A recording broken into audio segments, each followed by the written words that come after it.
This story is titled, Parents Didn't Notice That I Moved to Another State. They were busy with my golden child brother and now, after they found out I am rich, they are calling to reconcile. Hey there. We put a lot of effort into finding the best stories for you. If you're enjoying them and want to help us out, don't forget to hit that subscribe button. It really supports our channel. Now let's start the video. OP starts by saying, Hey, Reddit. I've been lurking here for a while, reading other people's stories about their messed up families, and I finally decided to share mine. I don't know if anyone's going to read this, but honestly, just typing it out feels like a relief. Let me start from the beginning. My name's Ethan, and if I had to describe my family dynamic in one word, it'd be lopsided. Growing up, my parents, Mark and Linda, didn't just have favorites, they had a favorite. My younger brother Ryan was the golden child. He was their pride and joy, the one they doted on, praised, and supported in every possible way. And me? I was the invisible one. The kid who got just enough attention to keep me alive, but not enough to feel like I mattered. Ryan was one of those kids everyone loved to be around. He had that magnetic energy, always smiling, always talking, always charming people. From the moment he could walk, my parents acted like he was some kind of miracle. I, on the other hand, was quieter and more reserved. I liked books, drawing, and tinkering with little projects in my room. I wasn't the type of kid who lit up a room, and I guess that made me less interesting to them. The favoritism started small.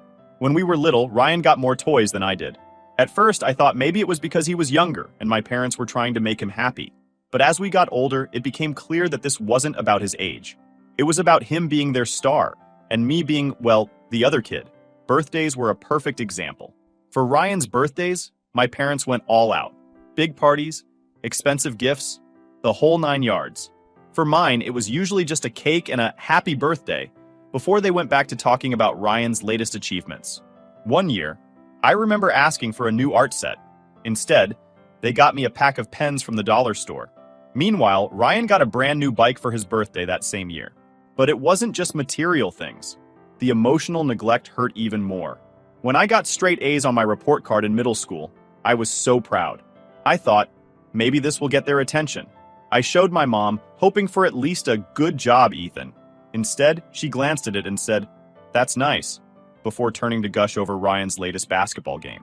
He wasn't even good at basketball, but somehow, his 2 points in a middle school game were more exciting than my academic achievements. That kind of thing happened all the time. If Ryan had an interest, my parents were all in. They bought him gear, signed him up for lessons, cheered him on at every game. But when I showed interest in something, it was like pulling teeth to get them to care. Once, I told them I wanted to start a small online shop to sell handmade crafts. I'd been saving up for months and needed a little extra money to buy supplies. My dad laughed and said, You don't need to waste your time on that. Focus on something practical. Then, a few months later, Ryan announced he wanted to start a fitness gear brand. My parents immediately opened their wallets. They helped him buy equipment, paid for a professional website, and even hired a graphic designer to create his logo. I remember sitting there watching all this unfold and thinking, why does he get everything handed to him while I have to fight for scraps? By the time I hit high school, I had learned to stop expecting anything from them. Ryan was their world, and I was just the guy who lived in the same house. They were so focused on making sure Ryan succeeded that they didn't notice I was slowly pulling away. Ryan, of course, loved being the center of attention. He had this smug attitude, like he knew he was the favorite and enjoyed rubbing it in my face. If I got a new pair of shoes, he'd laugh and say, Finally upgrading from those hand-me-downs? If I tried to join a conversation at the dinner table, he'd interrupt and steer the topic back to himself. It wasn't just annoying, it was humiliating. I felt like I didn't belong in my own family. My parents encouraged Ryan's behavior by never calling him out. If I complained, they'd say I was being too sensitive or that Ryan was just joking. One incident stands out in my memory. It was during my senior year of high school, and I had entered a regional competition for small business ideas. I spent weeks preparing my pitch, designing prototypes, and perfecting my presentation. When I won first place, I came home bursting with excitement. I told my parents, thinking maybe, just maybe, they'd finally be proud of me. My dad's response? That's nice, but have you seen Ryan's new logo? It's so professional looking. My mom didn't even look up from her phone.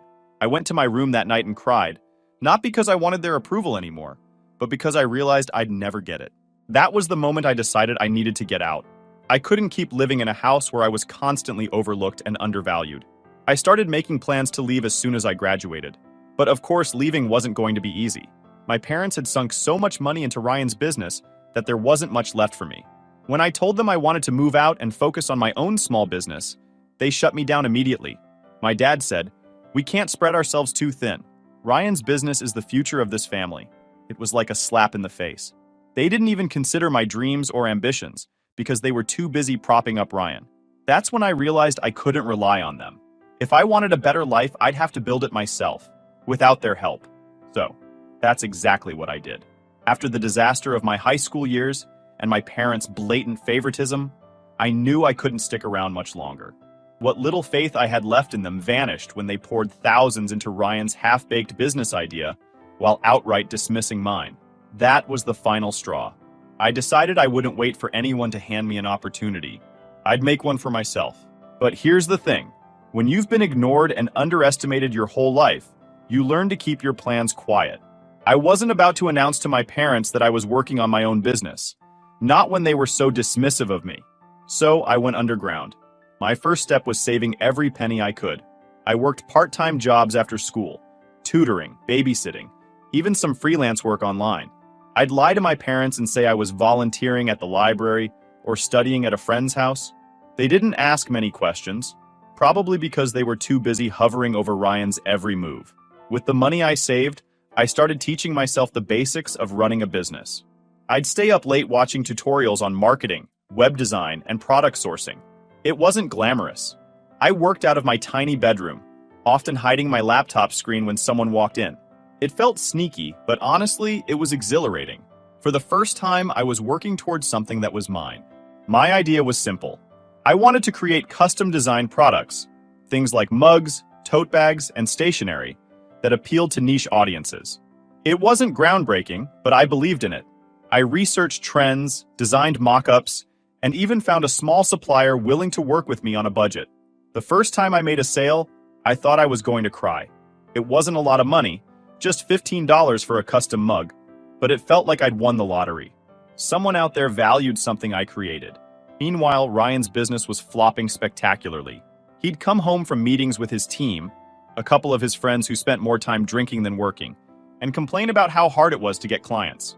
My parents, instead of holding him accountable, just threw more money at the problem. They paid for new equipment, a marketing consultant, and even rented a small office space for him. I overheard my dad once say, "Don't worry, Ryan. These things take time. You're building something big here." It took everything in me not to laugh. Ryan barely lifted a finger, yet my parents treated him like he was the next Steve Jobs. While Ryan was squandering their resources, I was quietly scaling up my little operation. My online shop started gaining traction, thanks to some clever social media marketing and word of mouth. I'd post on forums and groups where my target audience hung out, subtly plugging my products without coming across as pushy. Slowly but surely, orders started coming in. By the time I graduated high school, I was making enough to support myself. I didn't tell my parents, of course. They assumed I was still just figuring things out. When I told them I wanted to move out, they barely blinked. My dad said something like, "Good for you. Maybe you can help Ryan with his business now that you'll have more time." I had to bite my tongue to keep from snapping. Instead, I just smiled and said, "Sure, Dad." What they didn't know was that I wasn't moving out to help Ryan or to stay close to home. I'd already found a small office in another state, far enough that they wouldn't drop by unannounced. It wasn't anything fancy, just a single room with peeling wallpaper and a creaky chair. But it was mine. I signed the lease the day after graduation. For the first time in my life, I felt free. For the first time in my life, I felt free. Setting up my office was one of the happiest moments of my life. I spent days rearranging furniture, setting up my computer, and organizing inventory. It was hard work, and there were moments when I doubted myself, but I loved every second of it. One of the first things I did after moving out was expand my product line. I introduced personalized notebooks and planners, which turned out to be a huge hit. I also started offering custom designs for bulk orders. Think corporate gifts or wedding favors. The business grew faster than I expected. Within a year, I was making enough to hire a part-time assistant to help with packing and shipping. By the second year, I'd upgraded to a larger office and brought on 2 more team members. Meanwhile, my parents still thought I was working a side job and occasionally helping Ryan. They didn't ask for details, and I didn't offer any. It was almost funny how little they cared about what I was actually doing. Ryan, on the other hand, was struggling more than ever. His business had completely tanked. The office my parents rented for him was empty most days, and his website hadn't been updated in months. My dad still tried to prop him up, saying things like, "These are just growing pains." But even he was starting to sound tired. By the time I hit my third year in business, I was making more money than I ever thought possible. I had multiple revenue streams, a loyal customer base, and even a few partnerships with local retailers. I didn't just feel successful, I felt vindicated. All those years of being overlooked and underestimated had led to this moment. My parents had put all their faith in Ryan, and he had let them down. Meanwhile, I had built something from nothing, all on my own. But the funny thing was, they still didn't notice. I'd come home for the occasional holiday dinner, and my dad would always ask, "So Ethan, when are you going to get serious about your career?" I wanted to laugh in his face. Instead, I'd just say, "I'm working on it, Dad," and leave it at that. Little did they know I wasn't just working on it, I was thriving. I was sitting in my office one morning, scrolling through emails and planning out my next product launch when my phone buzzed. I don't usually answer calls from unknown numbers, but something about this one made me pick up. "Hey, Ethan, it's Dad." I froze for a moment. My dad doesn't call me often. Hell, he barely calls me at all unless there's some sort of favor he needs. I leaned back in my chair and said, "Hey, Dad, what's up?" There was an awkward pause before he started talking. "Your brother, well, Ryan's got another business idea, and we're all pitching in to help him get started again. He really wants to get it right this time." I felt my stomach twist. It wasn't anger exactly. It was more like disappointment, that familiar weight I'd been carrying since I was a kid. "Okay," I said cautiously, waiting for the inevitable ask. "Well," Dad continued, "we thought it would be great if you could come home for a family meeting. You know, to brainstorm and help Ryan get this thing off the ground." And there it was, the real reason for the call. I laughed. I couldn't help it. "You want me to help Ryan with another business idea?" "Don't laugh, Ethan. He's learned a lot since the last one didn't pan out, and families should stick together during times like this." I leaned forward, resting my elbow on my desk. "Dad, with all due respect, why would I do that? You've never once asked me for help before." He sighed, and I could almost hear him massaging his temples through the phone. "Look, Ethan, it's not just about Ryan. It's about the family's reputation. People are starting to talk, you know. They're wondering why Ryan can't seem to make anything work. If we all come together, we can help him turn things around and shut those people up." That's when it hit me. This wasn't about family. It wasn't about Ryan. It was about appearances. As always. My parents didn't want to help Ryan because they believed in him. They just didn't want to look bad in front of their friends and neighbors. "I'm sorry, Dad," I said, trying to keep my voice steady. "I've got my own business to run. I don't have time to play cheerleader for Ryan." That's when the guilt trip started. My dad launched into a monologue about how much they'd sacrificed for us, how hard it was to raise two boys, and how I should be grateful for everything they'd done. I stayed silent, letting him ramble. When he finally ran out of steam, I said, "I'm not coming home, Dad. I've got too much on my plate." The line went quiet for a moment, and then he said, "If you don't come, we'll stop supporting you financially." I almost laughed again. "Dad, I haven't needed your money in years. Stop pretending like you've been supporting me." There was a long pause. "What's that supposed to mean?" It was petty, but I couldn't resist. "It means I've been running my own business for the past few years. I'm doing fine without your help." I could hear the disbelief in his voice. "You're joking." "I'm not. I've got a thriving business, Dad. I'm making more than enough to take care of myself. So no, I won't be coming home to help Ryan." There was a long silence, and then he hung up without another word. I thought that was the end of it, but of course it wasn't. The next day, my mom called. "Ethan, sweetheart, we need to talk." Her voice was soft, almost pleading, but I knew better than to fall for it. "What do you need, Mom?" She sighed dramatically. "It's about Ryan. He's been so stressed lately, and your father and I are worried about him. We think it would mean a lot to him if you came home and supported him. He's your brother, after all." I gritted my teeth. "Mom, I'm not coming home. I have my own life, my own business. Ryan's problems aren't my responsibility." "But we're a family," she said, her voice breaking like she was on the verge of tears. "You can't just turn your back on us." "Mom, I didn't turn my back on you. You turned your back on me a long time ago. I'm not going to drop everything just because Ryan needs another bailout." She sniffled, but I didn't feel an ounce of sympathy. For years, I'd craved their approval, their attention, their support. Now that I didn't need any of those things, they suddenly wanted me to play the role of the perfect son. "Ethan," she said, her voice steadier now, "we just want what's best for everyone. Can't you see that?" "No, Mom," I said firmly. "You want what's best for Ryan. You always have. I'm done being second place in this family." I hung up before she could respond. Over the next week, the calls kept coming. My dad left angry voicemails, accusing me of being selfish and ungrateful. My mom sent me long texts about the importance of family and how I was breaking her heart. I ignored them all. But then, something unexpected happened. One of my friends from high school reached out and said my dad had been asking around about me. Apparently, he'd gone to the local college I was supposed to be attending and tried to pull my records. When they told him I wasn't a student there, he completely lost it. I could only imagine the look on his face when he realized I'd been lying to him for years. A few days later, I got another call from my dad. This time, he was furious. "What the hell have you been doing with all the money we sent you for tuition?" I couldn't hold back my laughter. "I used it to build my business, Dad. Thanks for the seed funding." "You lied to us," he shouted. "Do you have any idea how embarrassing this is?" "For who?" I shot back. "You, Ryan? Because I'm doing just fine." He tried to lecture me about trust and respect, but I cut him off. "You want to talk about trust? Respect?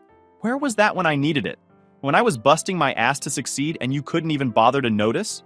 He hung up on me again. That's where things stand now. My parents are furious. Ryan's probably sulking, and I'm just sitting here, finally feeling free. I thought the chaos would die down after I dropped the truth bomb on my dad about my business and my independence. But I was wrong. If anything, it stirred up a bigger storm. A few days after the phone call, my mom showed up at my office. Yes, she showed up, unannounced and uninvited. It was late in the afternoon, and I was wrapping up a meeting with one of my team members when the receptionist poked her head into my office and said, Ethan, there's a woman here asking for you. She says she's your mom?" I was stunned for a second. My mom had never taken any real interest in my life, so to have her standing outside my office was surreal. I told the receptionist to let her in, mostly because I didn't want her making a scene in the lobby. Mom walked in, looking around like she couldn't believe what she was seeing. "This is nice," she said, her voice laced with surprise. "Thanks," I said flatly, not bothering to mask my annoyance. "What are you doing here, Mom?" She sighed dramatically, like this was all some big inconvenience for her. "I wanted to talk to you face to face. You've been avoiding my calls, and your father and I are worried about you." I leaned back in my chair, crossing my arms. "You're worried about me? Since when?" "Don't be like that, Ethan," she said, her tone shifting to one of forced sweetness. "We're family. Families argue sometimes, but we need to stick together." I could feel my patience thinning. "Is that why you're here? To guilt trip me into coming home and playing happy family?" Her face fell for a moment, but she quickly recovered. "No, I'm here because we want to make things right. Your father and I talked about it, and we realized we might have been too focused on Ryan over the years. We want to make up for it." I didn't believe her for a second. Make up for it? How exactly? By pretending the last 20-something years didn't happen? Her eyes darted around the room, avoiding my gaze. We want to support you now, Ethan. You've obviously done well for yourself, and we're proud of you." I scoffed. "Proud? You didn't even know what I was doing until a week ago. You didn't care when I needed you, and now you suddenly want to act like supportive parents? Why? Because Ryan's business failed, and you need someone to bail you out?" Her face flushed red. "That's not fair. We've always cared about you." "Stop!" I interrupted, my voice sharp. "Let's not rewrite history. You came here because you're desperate, not because you care. So why don't you drop the act and tell me what you really want?" She hesitated, her hands fidgeting with the strap of her purse. Finally, she said, "Your father and I are in a bit of a financial bind. Ryan's last venture cost us more than we expected, and, well, we were hoping you could lend us some money to get back on our feet." I laughed bitterly. "Of course. It always comes back to money." "It's not just about money," she said quickly. "We want to rebuild our relationship with you too. This could be a fresh start for all of us."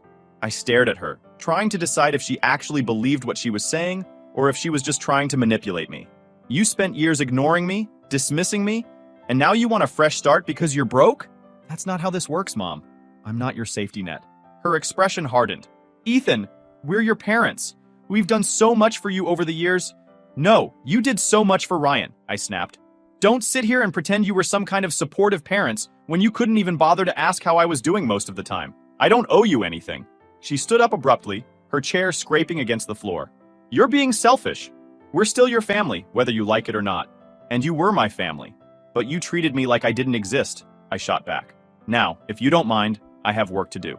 She left without another word, slamming the door behind her. I thought that was the end of it. But of course my parents weren't done. A few days later, I got another surprise visitor. Ryan. He showed up at my office looking like a mess, unshaven, disheveled, and desperate. I almost didn't recognize him. "Ethan," he said as he walked in. "Can we talk?" I sighed, leaning against my desk. "What do you want, Ryan?" He sat down heavily, running a hand through his hair. "Look, man, I know things haven't been great between us, but I really need your help right now." I raised an eyebrow. "You need my help? That's a first." He flinched but pressed on. "I screwed up, okay? Thought I could handle everything, but I couldn't. And now Mom and Dad are blaming me for all their problems. They're saying it's my fault the business failed, my fault they're broke. Isn't it?" I asked bluntly. He looked at me, hurt, flashing in his eyes. "I didn't mean for things to turn out this way. I thought I could make them proud, you know? But now, they're turning on me, and I don't know what to do." I folded my arms, staring at him. "So you came to me because what? You think I can fix everything?" "I don't know," he admitted, his voice breaking. I need someone to have my back. Please, Ethan." I shook my head. "You've got some nerve coming to me after everything. You bullied me, Ryan. You treated me like crap while Mom and Dad cheered you on. And now you want me to save you?" "I'm sorry," he said quietly. "I was an idiot back then. I didn't realize how much I was hurting you." "Too little, too late," I said firmly. "I've moved on, Ryan. I built a life for myself without any of you. I'm not going to let you drag me back into the mess you created." He sat there for a moment, his shoulders slumped before standing up. "I guess I deserve that," he said. "But for what it's worth, I really am sorry." I didn't say anything as he walked out the door. Since then, I haven't heard from any of them. My phone's been blissfully silent, and I've been focusing on my business and my life. For the first time in years, I feel like I'm in control. I thought I'd seen it all after my parents and Ryan tried to guilt-trip me into helping them.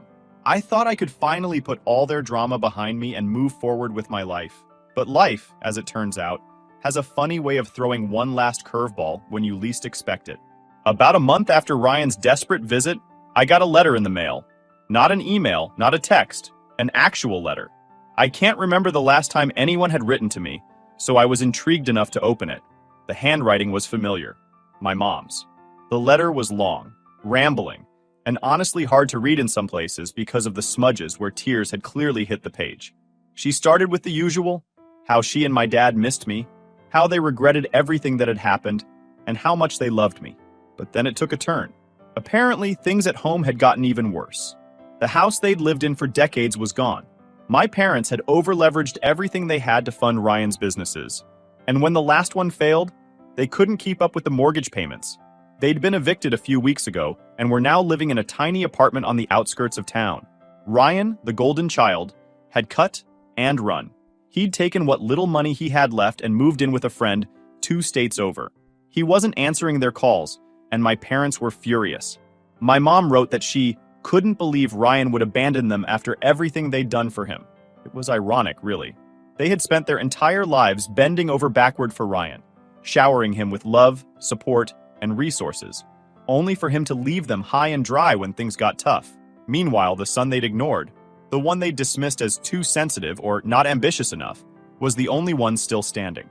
The letter ended with a plea. My mom begged me to come back, to forgive them, and to help them rebuild their lives.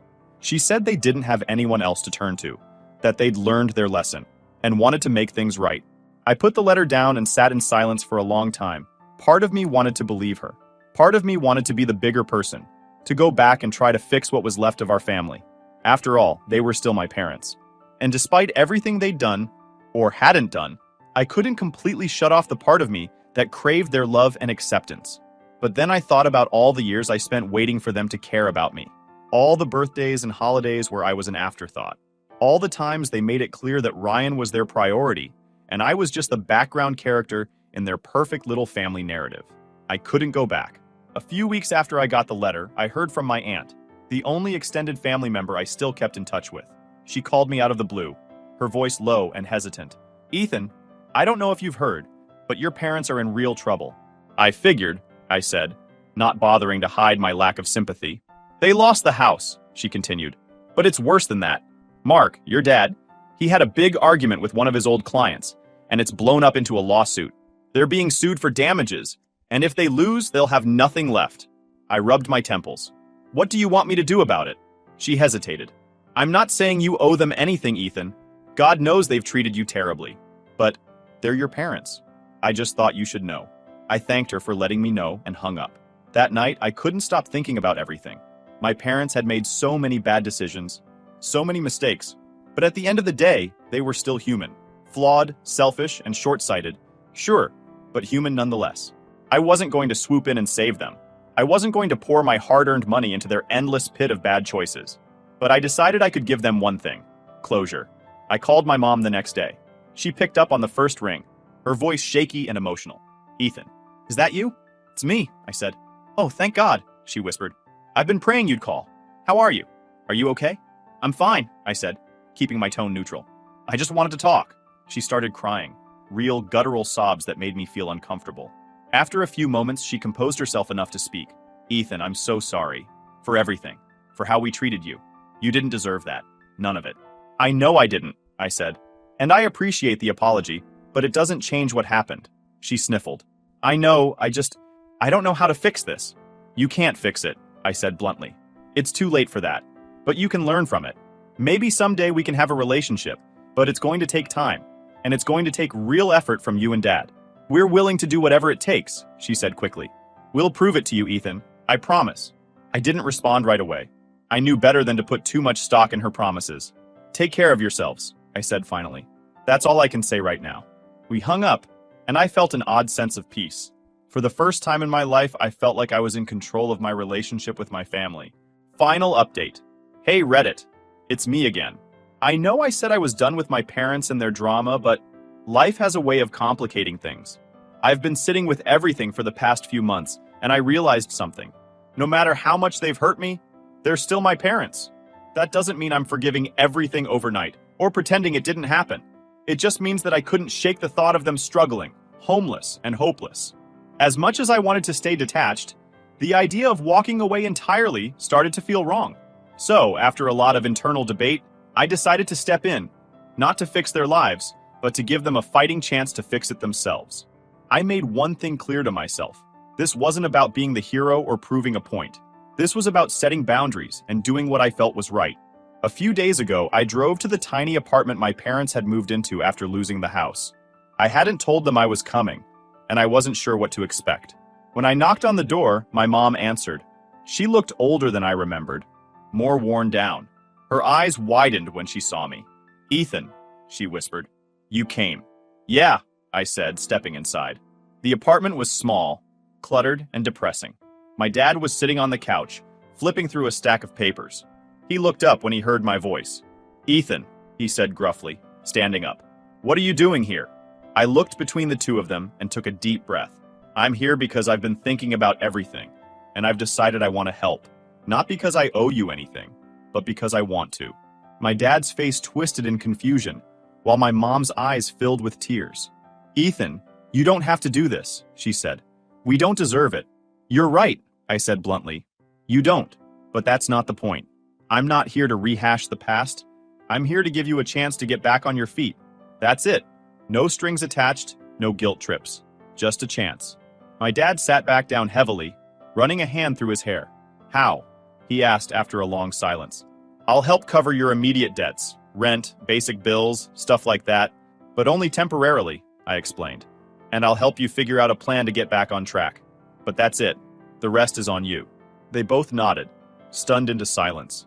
Over the next few days, I sat down with them and went through their finances. It was worse than I thought. They were drowning in credit card debt, overdue bills, and the fallout from my dad's lawsuit. Ryan's failed businesses had left them with nothing but broken promises and unpaid loans. I helped them set up a budget, arranged for some of their smaller debts to be consolidated, and even paid a couple of urgent bills to keep the lights on. It wasn't easy seeing how far they'd fallen, but I kept reminding myself that this was a temporary arrangement. There were a few tense moments, of course. My dad had a hard time swallowing his pride, and my mom kept trying to apologize for everything. I told her that apologies were fine, but what I really needed was for them to take responsibility for their lives moving forward. "This is the last time I'm doing this," I said firmly. "After this, you're on your own." They both nodded, and for once, I believed they understood. The hardest part was facing my own emotions. Every time I handed them money, or sat down to help them figure out a problem, a part of me wondered if I was being stupid, if I was setting myself up to be taken advantage of again. But another part of me felt like I was finally closing the chapter on years of pain and resentment. Helping them wasn't about fixing the past, it was about proving to myself that I could rise above it. It's been a week since I stepped in, and so far things seem to be moving in the right direction. My parents have started looking for part-time jobs, and they're taking the budgeting seriously. I even set up an online bill pay system for them to make things easier. I'm not saying everything's perfect now. There's still a lot of history between us, and it's going to take a long time to rebuild trust. But for the first time in a long time, I feel like we're moving forward instead of just spinning in circles. I'm cautiously optimistic, but I'm also keeping my boundaries firmly in place. If they slip back into old habits, I'll walk away again. No hesitation. But for now, I'm willing to give them this one last chance. Thanks for sticking with me, Reddit. I'll let you know how it goes. Fingers crossed.